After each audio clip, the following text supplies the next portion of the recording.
Chào các bạn nhé. Hôm nay thì mình sẽ giới thiệu tới các bạn một bộ cầu rất chi là đặc biệt. Một bộ cầu vi sai, có khóa vi sai. Đây, đây chính là nhân vật chính của ngày hôm nay. Một bộ cầu vi sai. Đây là hai trục ra vi sai này. Đây là trục vào này, trục đầu vào. Ở đây thì có cần số này. Một cần số, hai cần số. Và đây một cần số nữa. Đây. Cần số này thì là lắc qua lắc lại như này. Thì đây, đầu tiên là trục vào thì động cơ motor sẽ gắn vào đây. Đây là cần số này. Khi mà kéo hết về bên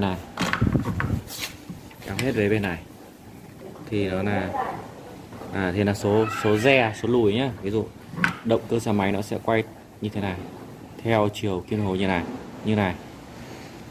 Đấy, thì các bạn nhìn trục này, nó đang quay lùi này. Bỏ này ra.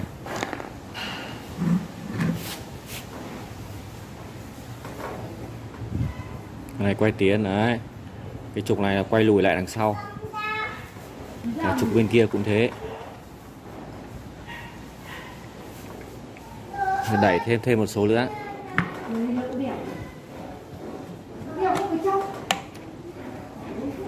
Đấy, mình vừa đẩy lên một số nữa thì nó là số mo không quay. Trục này quay này, động cơ quay này.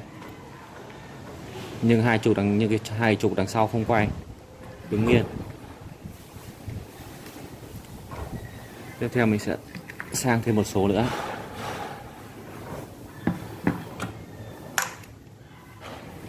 Sang thêm một số nữa thì cái số này nó sẽ là số chậm nha, hoặc số khỏe. Động cơ quay này. Đấy, trục sẽ quay tiến về phía trước. Hai trục. Đấy, như đây là số khỏe. Cái này vào nhiều vòng, cái này ra ít vòng. Mình chưa đo được xem nó là tỷ lệ bao nhiêu. Tiếp theo mình sẽ sang một số nữa.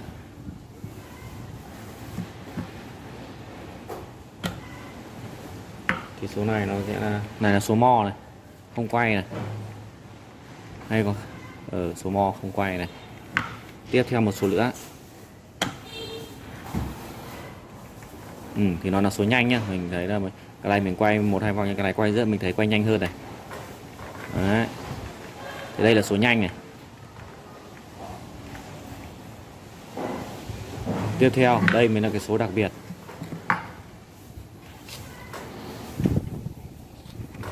Đây đầu tiên nhá, mình sẽ quay một trục bên này.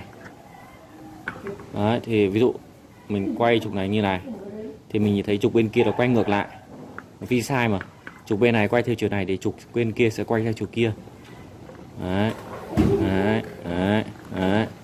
Đấy. Đấy. Còn đây, bây giờ mình sẽ vào cái số này, cái số khóa vi sai. Bây giờ mình sẽ khóa vi sai để cho hai cái trục này nó gắn liền với nhau, nó sẽ quay cùng tốc độ với nhau ấy.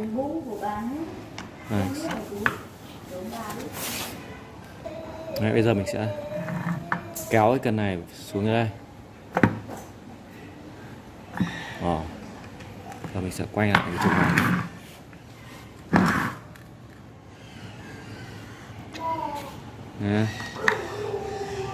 Đấy, các bạn nhìn nhé. Bây giờ hai trục này đã quay cùng chiều với nhau. Không những cùng chiều mà nó còn là cùng tốc độ nữa. Đấy, bây giờ nhé, khi mà cái này trục này khóa vi sai này thì hai trục này nó sẽ coi như là một cái trục thẳng nhau, ăn khớp với nhau. Đấy, bộ cầu này mà để chế xe go kart rất là ok.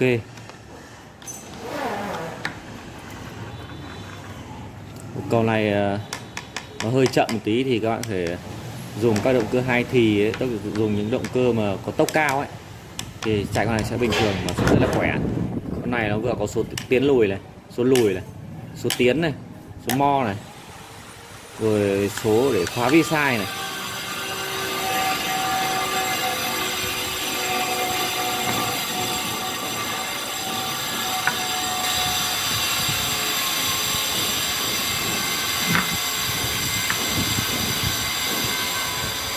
Đó, hiện tại là đang là vi sai đang khóa này, hai trục này sẽ quay